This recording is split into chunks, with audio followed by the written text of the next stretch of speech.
Hello, hello, hello. Stream time, you know. And is it live? Testing audio. Yeah, it looks like it's working. Do one more test here for speak. I added a new API that does text to speech, and it's pretty cool. I gotta say, it's Unreal Voice. It doesn't like do words right. I'll say like a lot of the words I feel are off in terms of their pronunciation, but it's insanely cheap compared to the competition. As Brian Uzi has shown recently, the highest impact papers in science are produced not by solo geniuses but by teams. From the formula, the universal laws of success. Okay, we're cooking. That seems to work. All right, so we're just gonna hop right into it. I don't really like to belabor the point of starting stream and trying to figure out what to do with my time on stream. We're just gonna go and do some wandering. I already have 3 opened here that I actually didn't process yet. So we might, or 2 that I didn't process yet. So maybe we'll start with this energy state because that is actually pretty interesting, and then we can do this one, or we can just go back to wandering. Let's just wander actually, just anyway, to see if there's something that's better.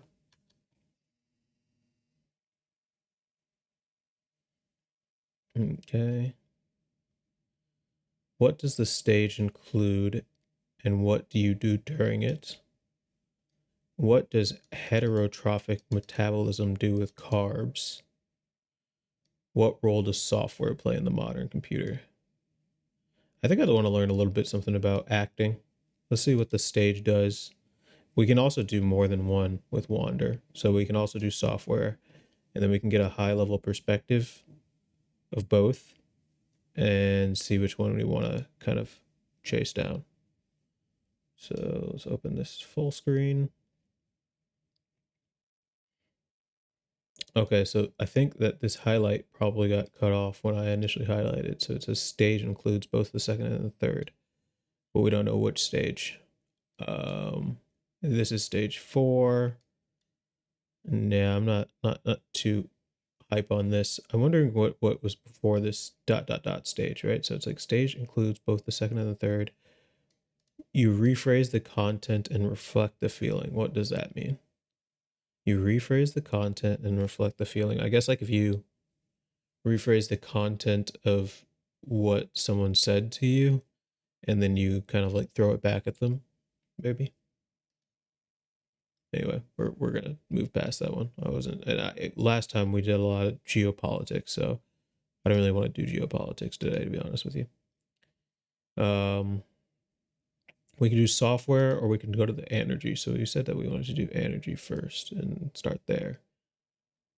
And let's see what energy state is. Okay. So 3 things about systems. Let's listen to what we got from 2 separate books. The first book is Systemantics. Let's see what we got.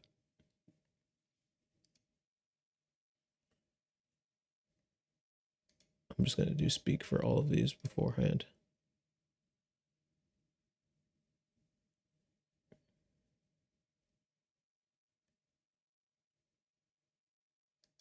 ANERGY. ANERGY state.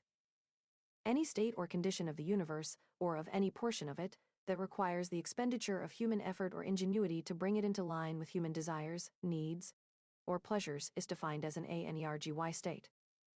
Energy is measured in units of effort required to bring about the desired change. From SYSTMITICS. The Systems Bible. That's one of the problems with this text to speech API that I'm using. When it doesn't know words, it'll just like spell them, which is feels like it's kind of counterintuitive as opposed to just guessing. But I think 11 Labs does it better.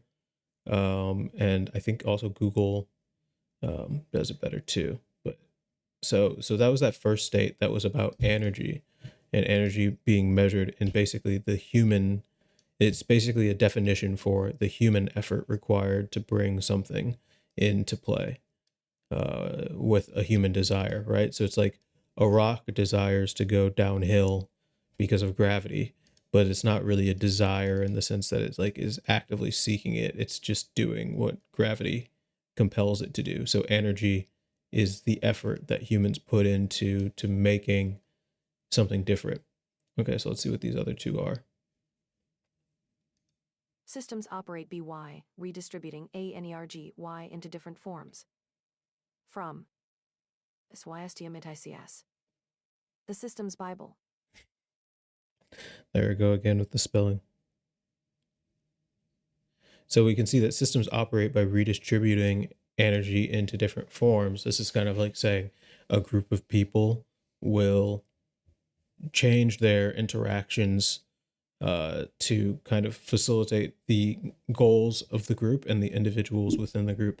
And I think delineating between the two is a really interesting and important kind of aspect of understanding what makes groups successful in the first place and in terms of achieving the goals that they set out for themselves.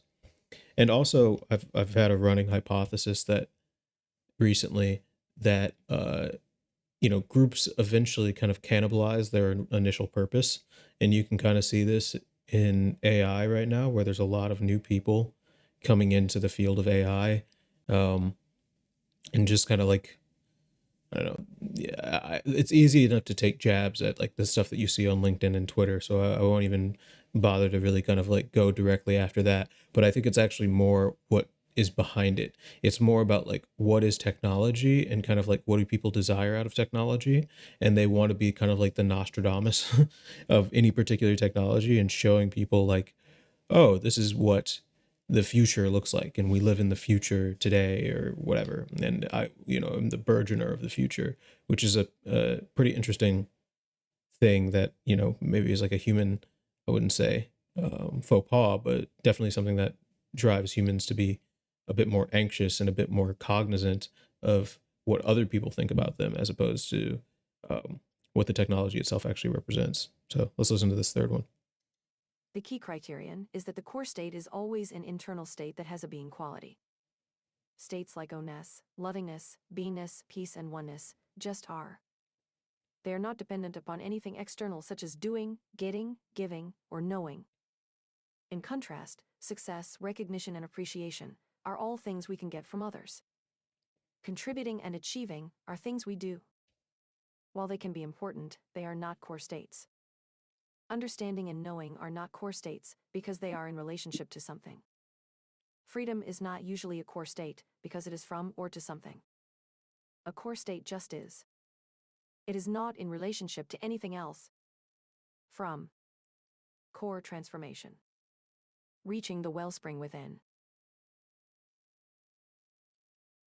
Okay, so this is interesting because basically what this is entailing is that there are a set of human attributes like being okay, uh, being at peace that aren't dependent on anything external relationships wise. And I guess the point to be made here would be to ask, is a rock floating in space alone with nothing for light years around it at peace? Is it one with itself? And is that even possible to quantify without realizing that there are different places that the rock could be where it would be surrounded by other rocks, for example, if you've ever seen like Everything Everywhere All at Once. Um, and I don't know, actually. I think that that's an interesting question because it kind of basically entails that there is a understanding that comes from comparison. And they do say that comparison is the thief of joy, but I usually think that that's for kind of like status based comparison as opposed to like comparison in general. Like you understand deep inside of your heart that you are not a lamp, but you're not necessarily stressed about not being a lamp. You don't have any desires to kind of just stand like a lamp and emit light, I suppose.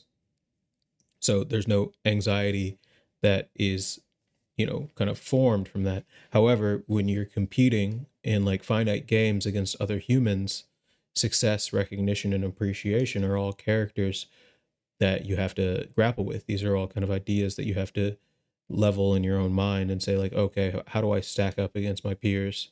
What do they have that I don't have? And how do I get what they have? And kind of like maneuver myself to a point where I can be like them. And I don't know if there's a good excuse me, answer to this, in the sense that, like, I don't think people are so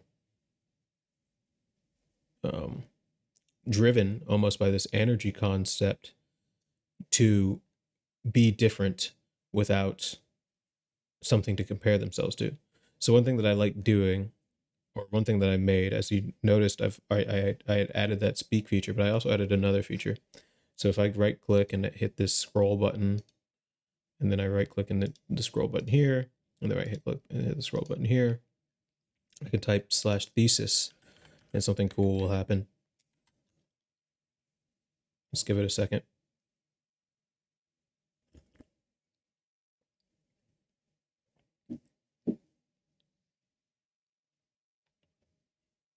Loading.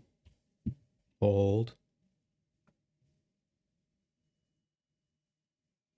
Little planets and Vine, the app. Okay, cool. Here we go. So it embeds, I'm pretty sure. So basically what this does is that it takes all of the things and turns them into a core thesis, and then tries to use it to build on top of one another. So we can't use um, the speak bot that I wrote, because that only works here, but we can use the Discord speak to hear what this is. Commonplace bot said 1. An energy state is defined as a specific condition that necessitates human effort or creativity to align it with human wants or satisfaction. 2. This idea of an energy state relates to broader system operation principles, where energy, or the human labor required to make desired changes, is redistributed into different forms. 3. In aligning with this redistribution concept, we need to note that energy states contrast to core states like beingness or peace that just exist irrespective of external influences. They lack the being quality of core states and are instead defined by a need for intervention or transformation. 4. Considering the previous points, the energy state concept is built upon the interaction between naturally occurring, self-sustaining core states and human effort-driven states, necessitating effort to attain or maintain. 5. Lastly, understanding the nature of energy and core states helps us better recognize the necessity and value of human effort and creativity in effecting and managing change. Okay, so I guess grappling with these last 2 points, these first 3 points are pretty definitional, but it says that energy is built upon the interaction of self-sustaining core states and human-driven effort states, which is not. I guess it created a new concept called energy state concept, maybe? No. Energy state. Nope. Yeah. So I think GBT is wrong here, where it says that built up the interaction between the naturally occurring self-sustaining core states, which are kind of like you don't have to do anything to manage them, and the human effort driven states, which is kind of like you have to get out of bed and continue to work on society the same way that an ant works on an ant hill, and brings back food for the queen, necessitating the effort to maintain, right? So understanding these core states helps us better recognize the value of human effort and creativity in managing change. So again, I think that this core state is interesting because it's basically saying you shouldn't have to worry about energy, almost. Like, you should kind of, this is more like the technological drive to change the physical universe to represent our idea space. And this is kind of just being okay with the universe as it is. So let's delve into both of these and actually see which is a little bit more kind of like, so let's talk about like kind of like humans bringing about desired change, and then we'll delve into the other one too.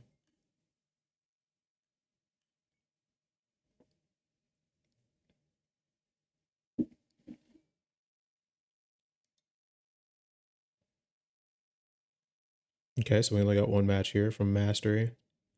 And we're also going to delve into this Wellspring quote. And we're going to see what we get here. Okay, Man's Search for Meaning. It's always a good book. And Hear Yourself. Let's listen to what these have to say here. A human being is the kind of machine that wears out from lack of use. There are limits, of course, and we do need healthful rest and relaxation, but for the most part we gain energy by using energy. Often the best remedy for physical weariness is 30 minutes of aerobic exercise. In the same way, mental and spiritual lassitude is often cured by decisive action or the clear intention to act. We learn in high school physics that kinetic energy is measured in terms of motion. The same thing is true of human energy. It comes into existence through use. You can't hoard it. As Friedrich S. Fritz Perls, founder of Gestalt therapy, used to say, "I don't want to be saved, I want to be spent." It might well be that all of us possess enormous stores of potential energy, more than we could ever hope to use. From Mastery: The Keys to Success and Long-Term Fulfillment. I wish to stress that the true meaning of life is to be discovered in the world rather than within man or his own psyche, as though it were a closed system. I have termed this constitutive characteristic the self-transcendence of human existence. It denotes the fact that being human always points and is directed to something or someone other than oneself, be it a meaning to fulfill or another human being to encounter. The more one forgets himself by giving himself to a cause to serve or another person to love, the more human he is, and the more he actualizes himself. From Hmm. Man's Search for Meaning. Aristotle said, "Knowing yourself is the beginning of all wisdom. From self-knowledge and peace flows a deliciously sweet feeling of joy, clarity, fulfillment, love, resilience, and many other things. Sensations that can be enjoyed for themselves and do not have to be attached to anyone or anything else." Just let this thought sit inside you for a moment. You have a lifetime supply of inner peace that isn't dependent on or defined by other people or by anything outside you. It is yours and yours alone. It is utterly perfect, and it lives right in your heart. From Hear Yourself: How to Find Peace in a Noisy World. Okay, so Aristotle, and by extension, the author of Heal Yourself: How to Find Peace in a Noisy World, is actually coming almost in direct contrast with Viktor Frankl's argument here, where he says, "I wish to stress the true meaning of life is to be discovered in the world, then within your own psyche, as if it were a closed system." Because this basically says that you already are your own system and you don't need anything or anyone else to find your peace of mind. Uh, the human being always has points, is directed to something, being another fulfilling, a meaning to fulfill, or another human being to encounter. The more one forgets himself is by giving himself a cause to serve. I think that that's a interesting kind of like catch 22, right? This idea of actualization and kind of under the umbrella of energy and the different states of being where you're kind of content or you're anxious or you're upset, or you feel like you're in a good place in your career but a bad place in your relationship.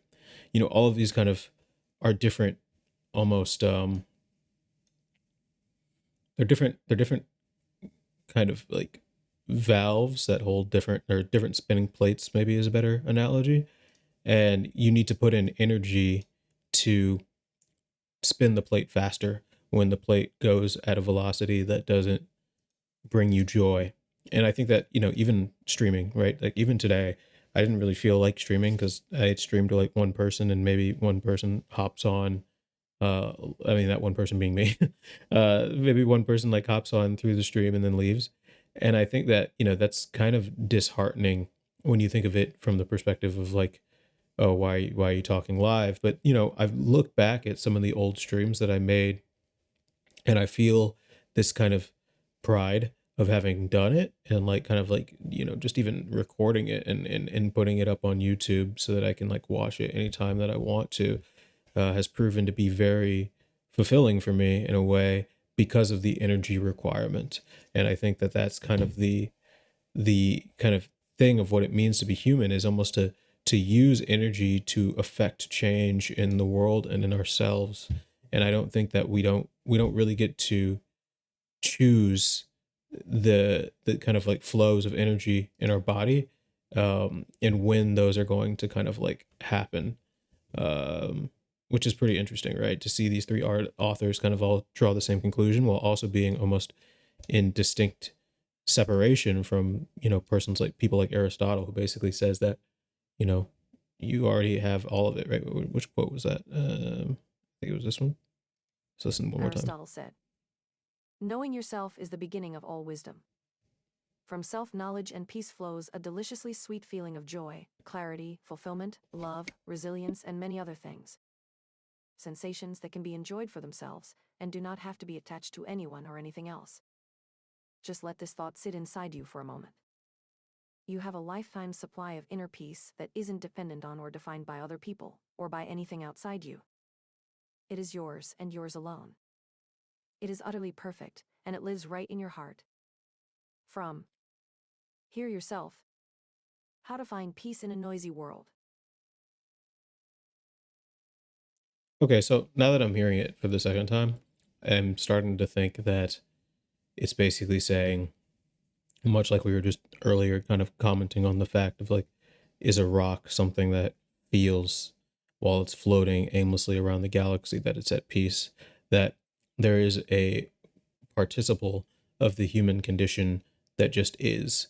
And when we put all of our energy into kind of changing things into something that we want to be, and when we have the kind of taste that we can change things, we put ourselves in a position where we only desire to change things, and we become very discontent with the way things are as the kind of like peaceful place of our hearts and minds. And I think that that's pretty interesting to kind of like put into contrast. So let's see what Dolly created. So it says, the constant human endeavor to align the universe with their desires and needs.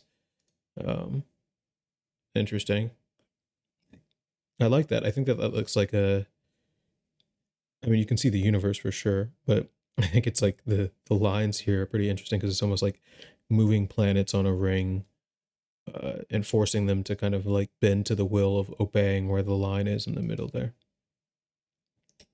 Create a mechanistic futurism artwork illustrating the conversion of human potential energy to kinetic energy. This goes crazy hard in terms of detail. Like, what the hell? Um, this is why I love doing this quote to art prompt thing. Like, you never really know what you're gonna get. Um, but sometimes they just turn out crazy good. The model just goes really crazy, and you don't have to think about prompts, which is really nice, because the quotes generate the prompts themselves too. And then finally, a futurist style abstract painting of self transcendence. So you can kind of see the eye. I really like the colors and the almost like butterfly looking moth thing in the bottom right there. I don't know what that is, but it looks really cool. And that's from Man's Search for Meaning. So this is cool. That's energy state. Let's do one more and then I'll head out. Do we want to do what role does software play in the modern computer? Sure, let's do that. Because I think that I've been thinking a lot about software too, as I've been seeing a bunch of like, demos of what GPT type technologies can do and machine learning technologies, and people kind of getting mm, oversold and a little bit hyped on what is possible, but also weirdly being underutilized massively, by individuals, right? So, kind of like a lot of people's relationship, I think, with technology and software in particular, is that they just wait until somebody else writes the software package that they want. And I think that as a programmer, especially in an era where GPT will write code for you if given the correct kind of comments at the correct high and low level, it becomes easier than ever to actually kind of get code onto the screen. And, I gave a talk recently where we were talking about the difference between a proof of concept and a production app. And to be honest with you, I don't really see that much of a difference. I'm sure I would get a bunch of hate from people who spend their whole life focusing on DevOps and elegance and what have you, about like eking out, scale problem solutions and dealing with, milliseconds loading time versus seconds loading time. And I don't want to claim that these things don't matter and that developers shouldn't be cognizant of these things, like they shouldn't get lazy. But I no app works all the time. Like Discord crashed 2 days ago. Like there's there's no such thing as perfect software. And I think that the kind of cult of perfect and the cult of like I won't use it until it's production ready is kind of antithetical to the way that software actually performs in the real world when people are using it in a messy way.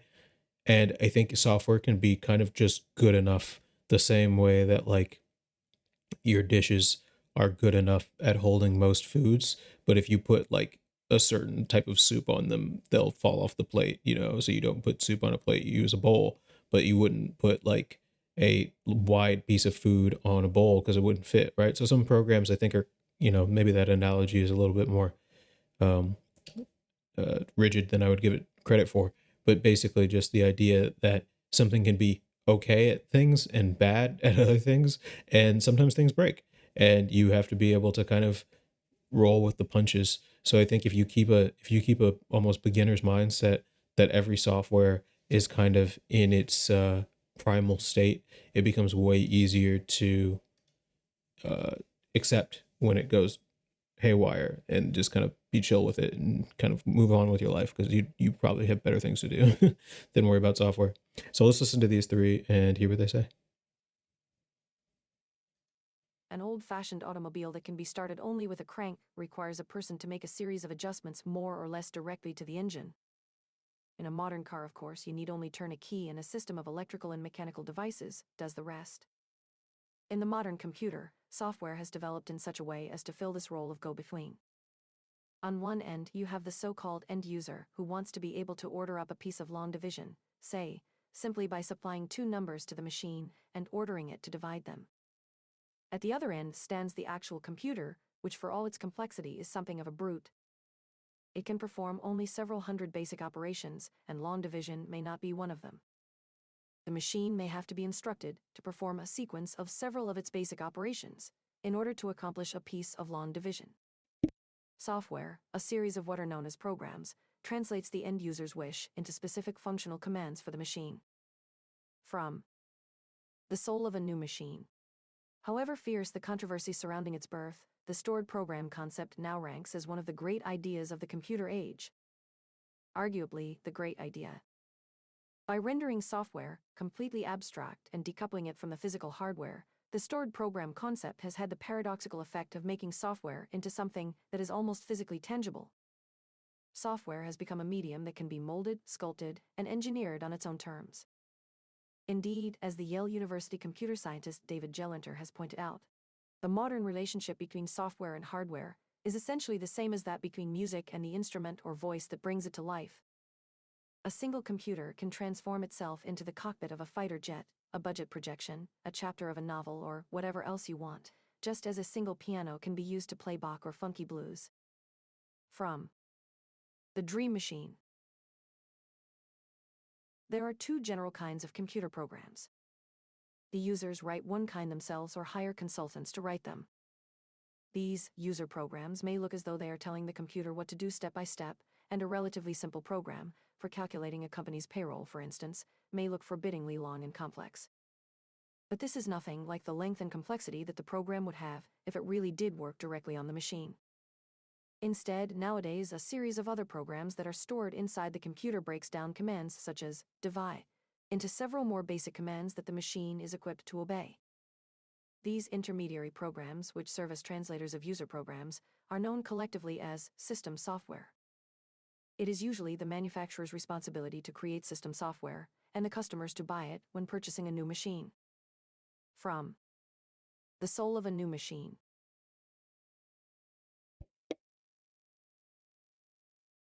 I'm gonna go get some water real quick and then gonna come back and we'll talk about abstraction and the brutishness of raw metal.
Okay, we are back. So, yes, I was just saying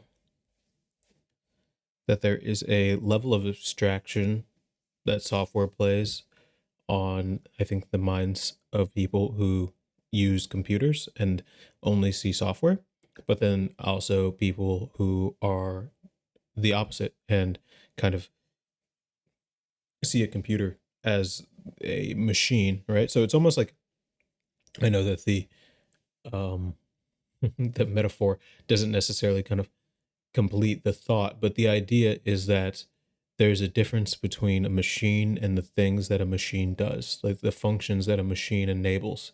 A car is a machine, for example, that allows a person to move really fast, but there are a lot of other machines that fulfill that same purpose, namely a bicycle or a plane or a light speed transporter. All of these machines functionally have the same purpose of moving something much faster than it would be able to go, based on its biological components. And you can even say the same thing about human organs, right? Like if you take a person's kidneys out and then you hold them up and you're like, is this a person? The other person will be like, no, that's just a pair of kidneys. And you're like, you take all their fingernails and you're like, is this a person? And they're like, no, those are fingernails. If you take all their their both of their lungs or whatever, you can keep going, right? Basically, you can hold up each and every individual part of a human, and at no point will people be like, "Oh, that's this person. That's Dave or Ethan or Sarah." But like when you put them all together and give them the function of being Sarah or Ethan or whatever, then they take on the role of that person. And I think software is very similar because software is basically a theatrical role that gets played on top of the functions of the basic operations of a machine. So like because a machine can't do much more than add basically binary and count binary numbers in memory really, really fast, it requires humans to kind of use that concept that we talked about earlier in the stream, energy, to take basically their wishes and turn them into functional commands in at the machine layer, which is a pretty interesting concept because basically, especially in the early days of computation, most people who were involved with like early computers really only saw them as giant calculators. They only really saw the functional level. They're like, oh, it allows people to go really fast. And what I neglected to mention about the car going really fast is like, well, that enables people to travel to places that they wouldn't have been able to go to before, and all of the relationships that are spawned out of that, right? So it's like, oh, well, if you want to change your life by potentially meeting a partner in San Francisco for your business, and then this business is going to change millions of people's lives. If you live in Oklahoma or Chicago, there's no way for you to get there fast enough on foot for this business to ever exist. But because you can take a plane and be there in a few hours, you can meet up with these people and create the business, the nonlinear output.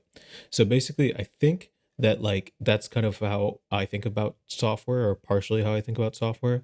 Even though lately I've been a little bit conflicted because I've always looked up to kind of like artist type people. I really like the people who can, I'm rewatching Hunter x Hunter right now, which is my favorite show of all time. And one thing that I really love about it is that it's so good at telling a story and kind of like encapsulating you in the worlds of these characters and making you feel like you're there, but also just like kind of like making you want to be them. Like that's one of the great things about storytelling is that it really draws a person in. And I find that software obviously does that indirectly. Like Twitter is a piece of software, but the way that people treat Twitter is as a public space, as a town square, as a place where they communicate with their friends. And that communication layer then becomes the communication layer in which the game is played. These are the rules that get set for people to kind of build on top of. And anyway, one of the things that like has annoyed me is that like I wish I had more skill, or maybe raw talent, skill as a proxy of what we were just talking about, raw talent to build the kind of worlds and stories that I'm so fascinated by. and kind of like be that kind of interesting person that I want to be. But I'm really good at like making software. I'm really good at understanding this kind of like abstract layer. If anything, I'm pretty similar mindset wise to the guy whose face is here, JCR Licklider, in the sense of like I think of computers as tools for thought, and a lot of the ways that I kind of like build my software, including this thing that you're looking at in front of you, Commonplace Bot, is me thinking about, okay, what does it mean to read books, and how can I leverage software to make better conversations about books? Um, because both of those things are important to me. But it's weird because like even though the software creates the narrative and creates the story, and technically as a world, it just doesn't feel so emotional. It doesn't feel so much like you would see somebody wearing this on a shirt. And I don't know, I could be wrong about this. Like it's really hard to see into the future, and maybe I'll be playing the fool because this is a really cool piece of software and I do think it has a lot of utility. But I think that in terms of like scratching my art itch, you know what I mean? Like I just have so much desire to kind of like be an artist. And I think that, basically what they're saying here is like, computers, the thing that keeps me excited about coding and keeps bringing me to the terminal to create new things and read a bunch of new books so I can get inspired is that, computers, I've made the argument before on stream and also in a few talks that I've given that most code is yet to be written. Like there's so many code monoliths right now, including the programming languages that we use. Like one thing that's like interesting is that like C and Java, Kotlin, JavaScript, Python, it might seem like Python and JavaScript are kind of like the incumbent languages. These are the kind of English language, the lingua franca of programming. But really, we've not at all explored what coding languages can or can't be. These languages are like 30 years old. That's like, we might be speaking the programming language equivalent of like Latin or something like that. And it's really hard to know because, Turing machines have proven so useful at writing the software that we have with the constructs that we have of like for loops and if statements and things like that. But I don't necessarily think that it is the end all be all of kind of like where software ends up in the long term. And I don't have any concrete proof about this, but I think that as I've been kind of coding with like GPT, and even when I press like this pseudocode button, for example, this is a phenomenal example of actually trying to like use this pseudocode button. So let's do this one and let's do this one. So I hit these two pseudocode button, and basically what happens is that the large language model takes this text, which is made up of English characters, finds the things about it that are interesting, like okay, maybe a computer is analogous to a piano, or physical hardware is stored program concepts, and then it writes its own code about these things, which hasn't finished yet, but when it finishes, it's going to be totally sick. It's going to be sick as fuck. And I'm sure it's like one of the things that's interesting is that this is a program that most likely hasn't been written before. And I want to say most likely because I don't have an exact match of everything that's going on GitHub and in the universe. But like it's just really cool to, even though it's still, oh my god, it's so obsessed with AR. Because it's able to kind of like navigate through the latent space, even though it's not coming up with things that I would consider inherently crazily novel, right? Like these ideas that it comes up with aren't things that I'm like, that's crazy. I've never heard of that before, or these concepts. They're always like leaping off points for human creativity to take off. So like, let's listen to the two app ideas that it gave, and then I'll like kind of like read the code a little bit, and then we'll jump to our next one, and then I'll log off. That'd be cool. Commonplace Bot replied to Commonplace Bot app idea. Our app is named Sun Often. It's a surreal art medium tool that takes a page from David Gelernter's concept. Just as music can transform based on the instrument that plays it, our app allows users to inject their piece of software, and then choose different styles or aesthetics from a hardware instrument list, all represented by 3D surreal objects within the app. The sound the software makes will be its runtime experience. Pseudocode.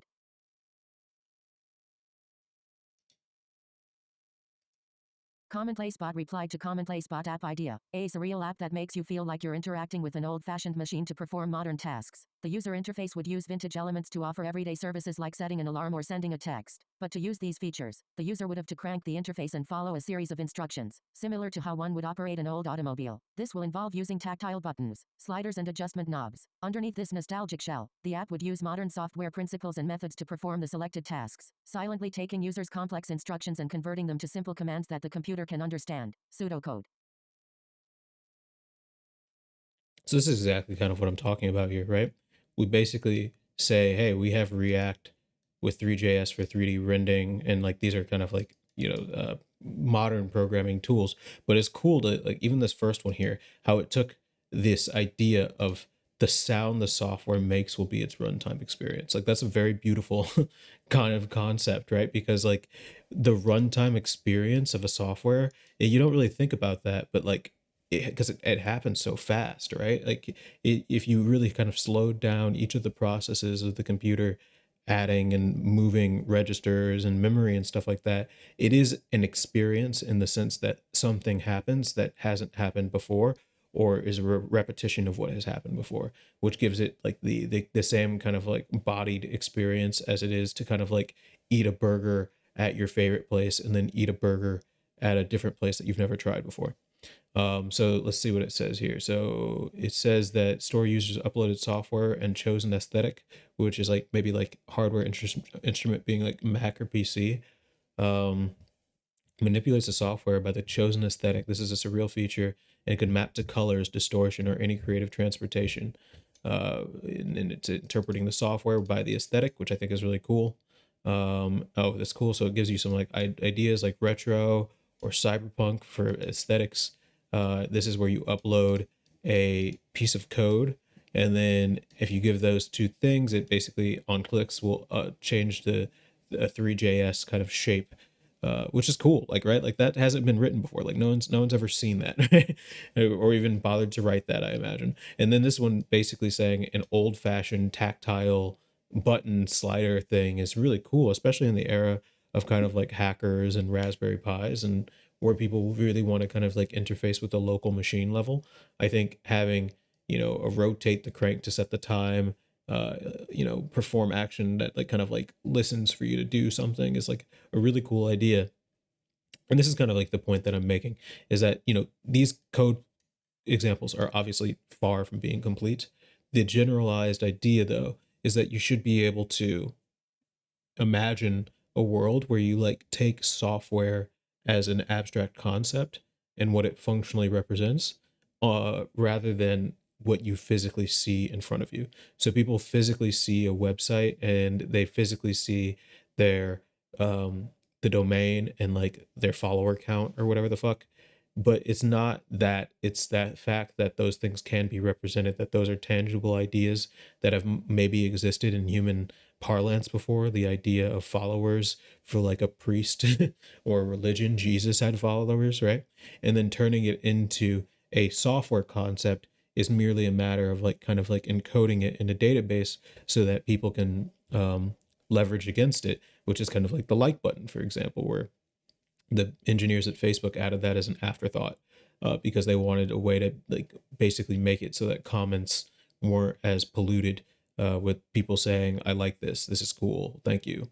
So they created the like button, and then it became its own social modern construct that's driven many people insane in ways that are completely interesting and immutable because, or maybe mutable because of the way that business has got involved and money has got involved with advertising and kind of like this idea of status comparison, which we talked about in the last quote. So this is pretty interesting. Like I said, I think that the way that I think about software is that I keep one of my big goals in life has been to be a creative technologist and act like a creative technologist and use technology in creative and novel ways that people haven't seen before. So this is actually a really important kind of concept to me because it basically means to me that I'm making art out of software in the sense that I'm taking my human desire for kind of like beauty and aestheticization and kind of like what I want the universe to look like and then creating it in software.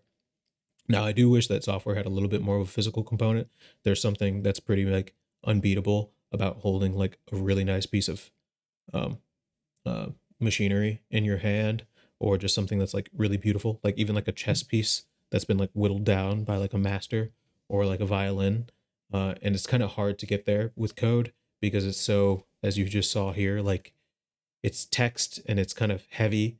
And, maybe that is one of the things that I've been thinking about a lot lately too, is kind of like, again, like, yes, sure, this is like Turing complete. Like, this is an abstraction on the raw machine instructions that a machine needs to perform to create a button, a drop down menu, right? But I don't think that it needs to look like this in the long term.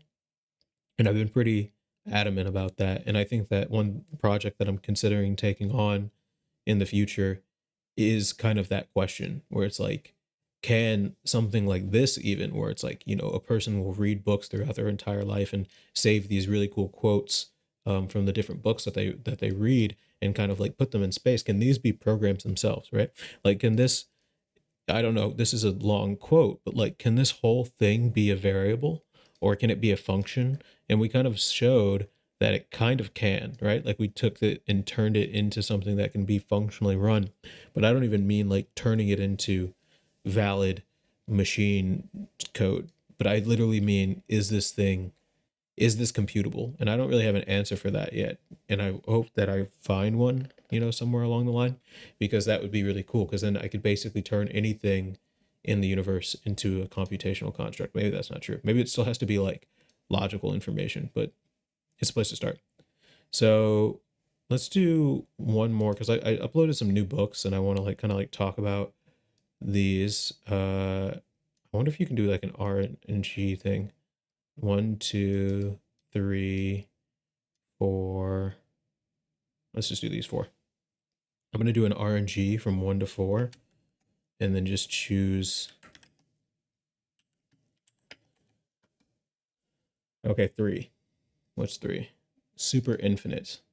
No, it's finite and infinite games. Yeah, let's do finite and infinite games. Okay, so now I need to go get the book ID for this. So another second, please. Dashboard. You can't see any of this because it's off screen. Books.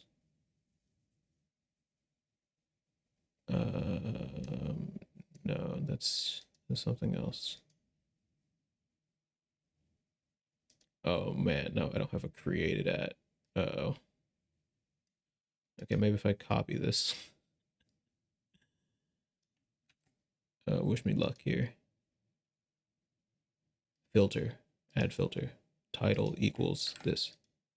Yes, I got the book ID. So this is cool. So like, I've never showed this off yet either. One of the purposes of this stream is just to, because I was just doing this in my room anyway. I'm doing it by myself. So I figure if I do it on stream, I can record it and show other people what is happening. So I don't need to explain how to do things in blog posts because it's so exhausting to have to do all that work all the time. So if I do wander and then you can see that there's an optional function here, I can do book IDs, type in the book ID, and then this book ID will fetch the quotes only from this book or the comment listed of books. So these are getting 3 questions from this. Okay. How is time and duration of an infinite game different than a finite game? That sounds pretty obvious, but it's a good question. What is a characteristic of culture everywhere? And what is the difference between a finite game and an infinite game? I think I'm going to go with number 2 or number 1.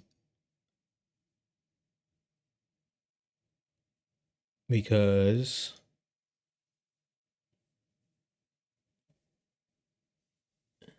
they sound interesting and they're kind of like on time with like, okay, actually fuck it.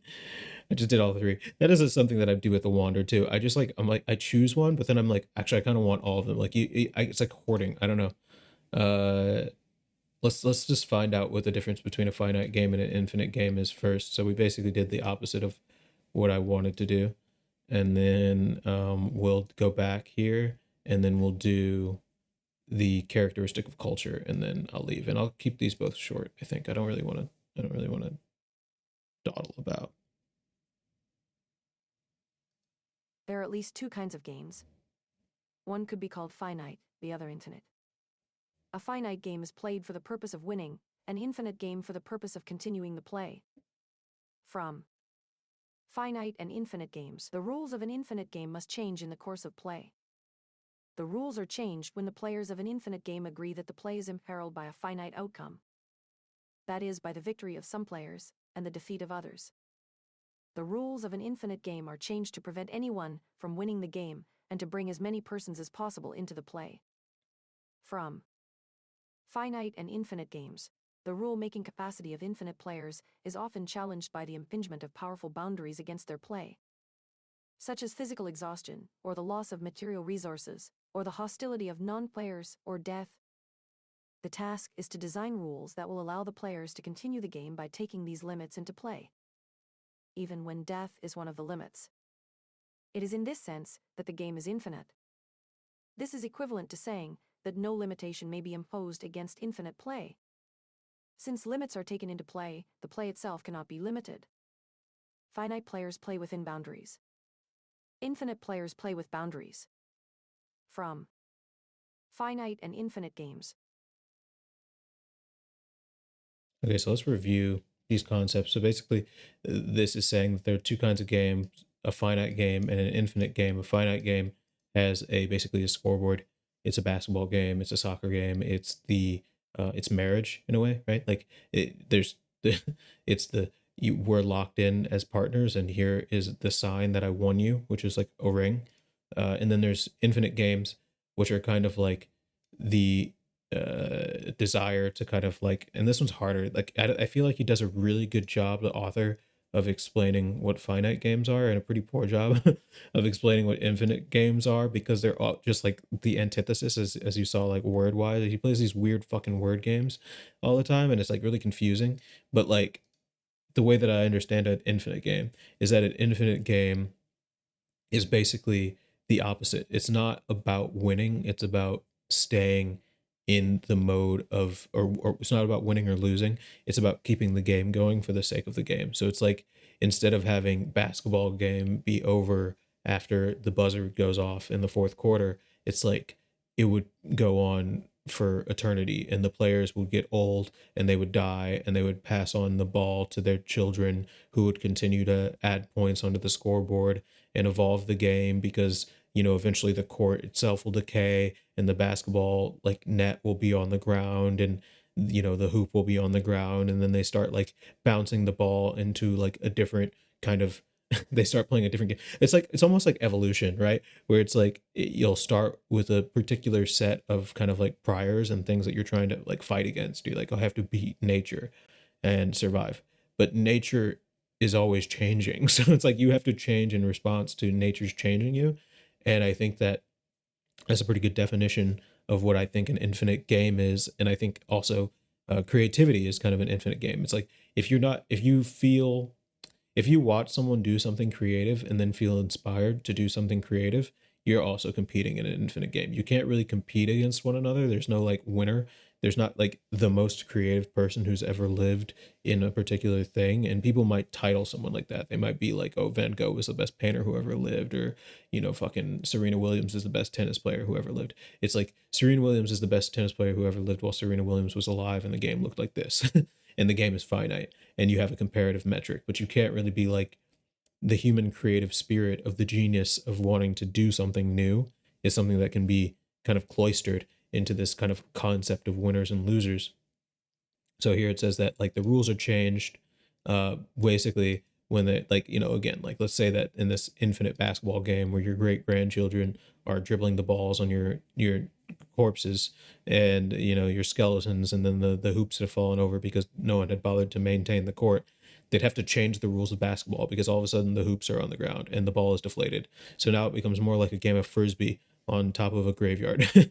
But it still counts as quote unquote basketball unless they don't change the rules of the game, right? If they kept the rules of the game, then they can't play it anymore. So they have to change it to prevent anyone from kind of like winning it and saying like, okay, the game is over. LeBron's great great great grandchild took it. So the rule making capacity of infinite players is often challenged by powerful boundaries against their play, which is physical exhaustion, the hostility of people who aren't playing the game, basically bullies who are like, I don't really want to play the game, but I'm just going to make your life hell, or dying. So basically, you want to design rules that allow the players that take these limits into play Okay, that's interesting. So basically, it says since limits are taken into play, the play itself cannot be limited. So this is kind of what we were just saying, I guess, about the boundaries and kind of just changing the rules, where it's like if you keep death in play for your own creativity. There's actually a really good example of this in the book where he talks about slavery and finite games. Let me see if I can just do that real quick, and we can come back to this one. Search slavery and finite games. We're gonna pop this bad boy open.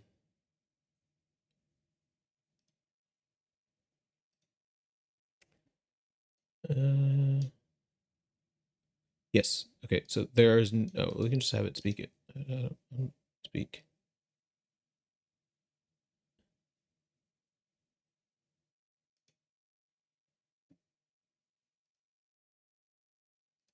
There is no finite game unless the players freely choose to play it. No one can play who is forced to play. It is an invariable principle of all play, finite and infinite, that whoever plays, plays freely. Whoever must play, cannot play. From finite and infinite games. As we have seen, finite games cannot have fluid boundaries, for if they do it will be impossible to agree on winners. But finite games float, as it were, in the unconstrained choice each player makes in entering and continuing the play. From finite and infinite games. So this is a pretty important concept because basically what this is saying is that, again, like a finite game or an infinite game, if you choose not to play it, you can't play it, which is basically saying, like, people will talk about slavery being forced upon somebody insofar as that the person doesn't, the slaver will do everything in their power to make the slavey, the slave's life hell, so that the slave doesn't die but doesn't necessarily want to continue to fight to live either.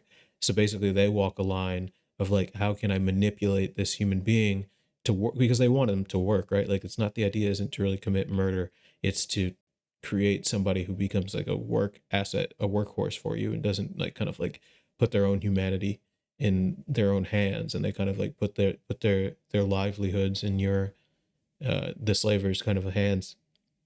So they don't want the slave to be thinking too deeply about the fact that they are, in a sense, choosing slavery, right? Of those three choices. And I'm not saying that those choices are good. I'm not saying that there's like a good thing about like choosing between death and being a slave. Both of those kind of suck, but it is a choice in the sense that, like, you can take in the limit of account being like, oh, okay, well, I could die. Like, I don't have to do this. I could yeet out and play that game instead, which is a pretty interesting, again, kind of concept. But if you're forced to play, you can't, that it brings up an interesting idea of, again, about like this kind of notion of human energy, where it's like, if you're forced to do something by another human, can a human really truly compel another human to do something? And it's like, they might be really good and really convincing, and they might do things that like force your hand momentarily, or temporarily is probably a better term, but it's not really, they've just limited your options in such a way that your only choice is to capitulate, not that they took your ability to make options or choose options. And there's a distinction there, like that has to be noted, right? There's a distinction between capitulating between a set of like three bad options and not being able to make any choices.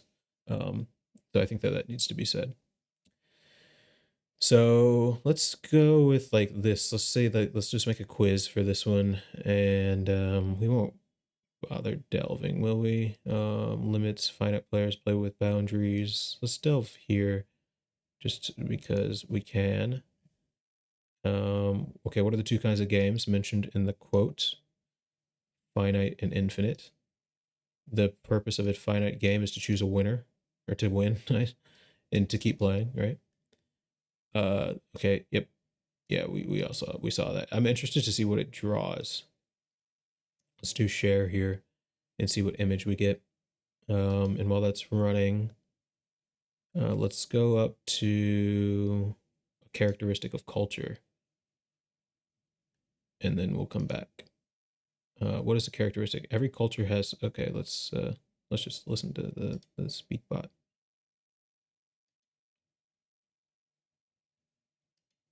Oh, this is interesting. So it looks like this is an interesting thing. Like there's a quote from the new book, but all of the books that came up are actually old books that I read. I don't know if I really want to do this, but yeah, let's listen to these three and see if they're worth talking about, and go from there. Every culture has its typical beliefs, norms, and values, but these are in constant flux. The culture may transform itself in response to changes in its environment or through interaction with neighboring cultures.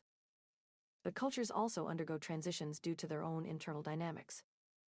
From Okay. Sapiens, a brief history of humankind. All societies create cultures based on how they think reality works, and they all provide principles for guiding how people should deal with reality, and most importantly, how they should deal with each other. From Principles for Dealing with the Changing. Cool. Throughout recorded history, we can detect patterns of human behavior that transcend culture and time, indicating certain universal features that belong to us as a species. Some of these traits are quite positive, for instance, our ability to cooperate with one another in a group, while some of them are negative and can prove destructive. Most of us have these negative qualities: envy, conformism, rigidity, self-obsessiveness, laziness, flightiness, and passive aggression, in relatively mild doses. But in a group setting, there will inevitably be people who have one or more of these qualities to a high enough degree that they can become very destructive. We shall call these negative qualities the 7 deadly realities. From Mastery. Okay, so where does this leave us? So basically, this is saying that every culture is in constant flux, possibly driven by insane leaders or really kind of like good leaders. The culture will respond in transformation, and this is kind of again like this kind of play. And the reason that culture what came up in the other book is that basically it says that culture doesn't end, societies do, where like a society is like the American society, right? It's there are 50 states and you vote for the current president, and yada yada yada yada yada. But like people again change their culture based on the environment, and a society actually will kind of do everything in its power to avoid being overthrown. So it's actually in a society's best interest to be very adapting and accepting of kind of culture, right? So even when America was founded as a country, as we were just talking about with the slavery thing, slavery was legal here, and it is now very much obviously not. And so the country has been allowed to survive because it never fractured under its societal kind of changes, or rather, the society didn't completely snap to the cultural dynamic changes. It says so all societies create cultures based on how they think reality works. Again, this is kind of like the living humans kind of taking the advice of the dead humans, and they all provide principles for guiding these people, like young people, especially how they should deal with each other. So, when you're like, if you are like the leader of a monkey tribe, if you're like a silverback gorilla, your goal is to kind of like be the head honcho and kind of, get all the gorilla women and I don't know, beat your chest the loudest and beat the shit out of whoever, rises up against you or kind of like tries to take your gorilla silverback lead. But, to be a human society, we have a lot more layers of nuance, but it's still effectively the same thing at the kind of like inter-relationship level, where it's like we kind of want to pick out who is a leader, who is a follower, who's a head honcho, not because we're looking for like a kind of a Andrew Tate alpha male kind of figure. We're actually just kind of, I think, looking for a kind of cultural basis to kind of like jump off of, right? Like people need to know what is before they can decide what isn't. And I think that they need to have some kind of grasp of where the reality stands to be able to form new opinions and new kind of cultures off top of that. And then the idea is that like hopefully the culture is wise enough and big enough to be able to maintain changes when basically the leader of the country or the culture is a failure and is stupid. So did it share it? No, that wasn't the one. It was this one. Okay, so we have a synthesism of the paradoxical dichotomy of free will within play. I would say that's pretty paradoxical. We have like a image of like color kind of emerging out of the bottom in like strong black lines being kind of like stabbed like down through the middle. which to me is kind of like the soft versus the hard. It's like the fast versus the slow. It kind of looks like a harp to me. It also looks kind of, it also, like the blue and the orange in the bottom kind of remind me of like Into the Spider-Verse for some weird reason. But that's a pretty good place to end it. So just to summarize what we talked about the differences between a finite and an infinite game as it pertains to um, kind of like slavery and this notion of kind of like making choices to where you can stand between like, you know, making your own kind of game rules and what it means to have a game. We talked about culture, and we talked about how cultures kind of like interact with each other. In particular, we talked about uh, the notion of kind of like what it means to be a society versus what it means to be a culture, something static versus something dynamic. Then we talked about through the idea of right, infinite games, right, where it's like an infinite game is the basketball game that continues ad infinitum versus you choose a winner and then you say you're the goat and there will never be someone after you in this finite set of rules that will ever steal that title from you. Then we talked about software, and I guess you can consider software kind of like an infinite game. And by then, I mean, this is, we're actually moving back in time.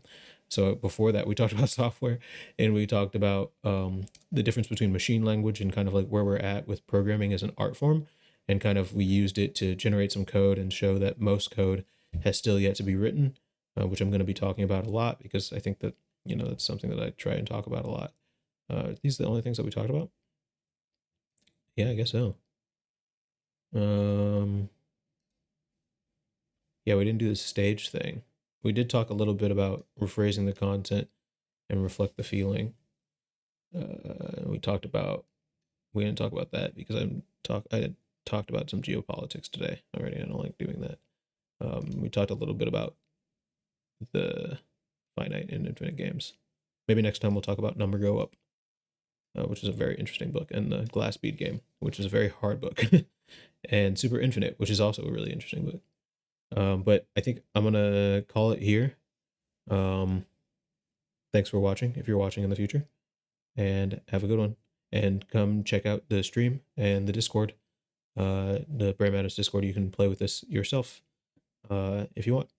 Okay.